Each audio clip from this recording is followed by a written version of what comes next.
Welcome to the Hospital Finance Podcast, your go-to source for information and insights that can help you stay ahead of the challenges impacting healthcare finance. And now, the host of the Hospital Finance Podcast, Michael Passanante. Hi, this is Mike Passanante, and welcome back to the Hospital Finance Podcast. Today, I'm joined by Andrea Pearson, Chief Marketing Officer at Healthgrades, where she is responsible for the Healthgrades brand and all marketing activities for consumers, physicians, and hospitals.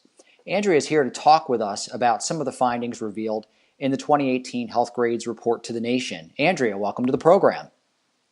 Thank you very much. I'm happy to be here today. Well, we're happy to have you. Andrea, first, for those in our audience who may not be familiar with Healthgrades, can you tell us what Healthgrades is?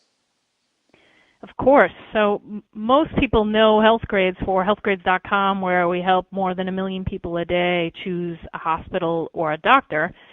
But our mission is to create meaningful connections between patients and providers, and to that end, we work with hundreds of hospitals across the nation to help them better understand their patient population, to help them reach those patients, and really engage with those patients over time. So that's how those meaningful connections really come to life in our company today.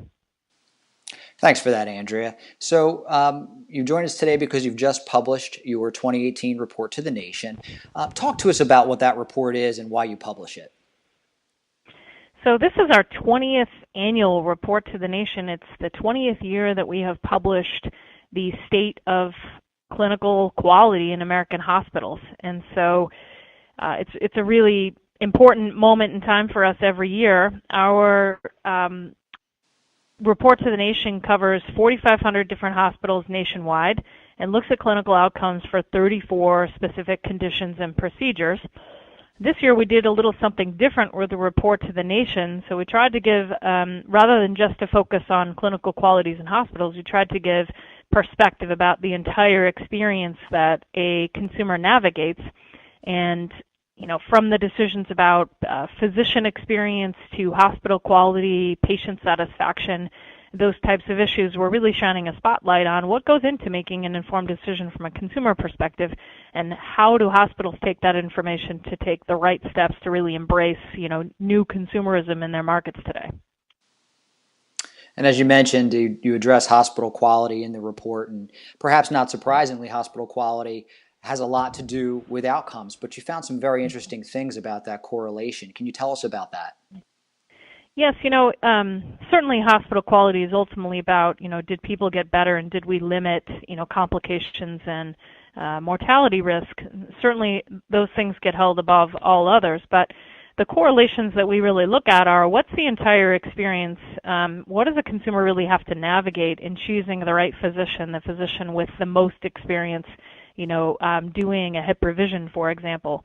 Which hospital has the lowest complication rate for orthopedic procedures? And then we look at the things that patients really pay attention to, and hospitals are increasingly paying attention to, which is measures of, patient satisfaction. Did I have a good experience? And we look at about 8 questions that we ask 1 million people a day on healthgrades.com about those experiences, and that's everything from, was it easy to get an appointment, to did my physician communicate with me effectively and well? And you can imagine all of those pieces carry over into the care that someone may receive in a clinic or in a hospital setting. And I think you projected that there would be so many fewer readmissions or perhaps even deaths if each hospital sort of rose to that 5-star quality rating. Isn't that right? That's right. We see from the data that we look at that about 164,000 complications could have potentially been avoided if all hospitals performed really best in class and exceeded, expectations. And likewise, we see about 219,000 lives could have potentially been saved from really aspiring to give, not just expected quality, but really exceeding and performing at the highest possible standard every year. If you put that in perspective into, a decision a consumer might make, there's great variability in clinical quality in hospitals today, and some hospitals are great at certain things and others are great at other things. But I'll give you a couple of very good specific examples. If you were admitted at a hospital with pancreatitis, you have a 93% lower risk of dying at a 5-star rated hospital than if you were treated at a 1-star hospital. That's a pretty astonishing, eye-opening number. And then to take that to a complication-based procedure, if you look at something like knee replacement, the hospitals that perform as a 5-star hospital were about 68% less likely to have a complication rate for those procedures. So those are eye-popping statistics, and we put that information in the hands of both hospitals and consumers, because that's how transparency really creates behavior change. It creates a more considered, careful decision by the consumer, and it shines the spotlight for hospitals to really be inspired and aspire to providing the most exceptional quality care that they can. Indeed, and this year, Healthgrades introduced the National Health Index into its report to the nation. Can you explain what that is and how it's derived? Absolutely. So we paired the release of our clinical quality data this year with the Healthgrades National Health Index. And the index was meant to bring the story up a level for consumers and to really make it easier to understand the data that we're making transparent. We looked at 4 things. So we looked at 2 measures of health care, and that is what was the population's access to primary care physicians and what % of the population is insured. Then the second factor in healthcare was to take the hospital quality ratings that we've been discussing and put those into the index as well. So all of the local hospitals in each city, their clinical quality ratings were included in the index. And then the last 2 factors we looked at are healthy decision-making and risk-taking behavior. So in healthy decision-making, it's all the social determinants of health. Am I exercising, eating right, really doing the best to take care of myself? And am I limiting the risky behaviors? Things like smoking and binge drinking are 2 good examples. And these days, information about healthcare providers is more widely accessible, and people actively seek that information as they evaluate which provider can best suit their needs. In the report, you discuss how hospitals can help empower people on this journey. Tell us about that. So hospitals can really be very proactive in what is becoming an increasingly consumer-driven marketplace. And there are really 3 principles to how hospitals can approach and really make best advantage out of that change, that shift in behavior. And also make sure that they're really meeting the needs of an increasingly discerning customer who is, increasingly paying more of their own dollar for that care. So those 3 principles are, first, a principle of transparency, and that transparency goes to all things. So can information about my physicians, what they practice most, all of the data about them that's out there, have I organized that and ensured that it's accurate? That's one, part of transparency.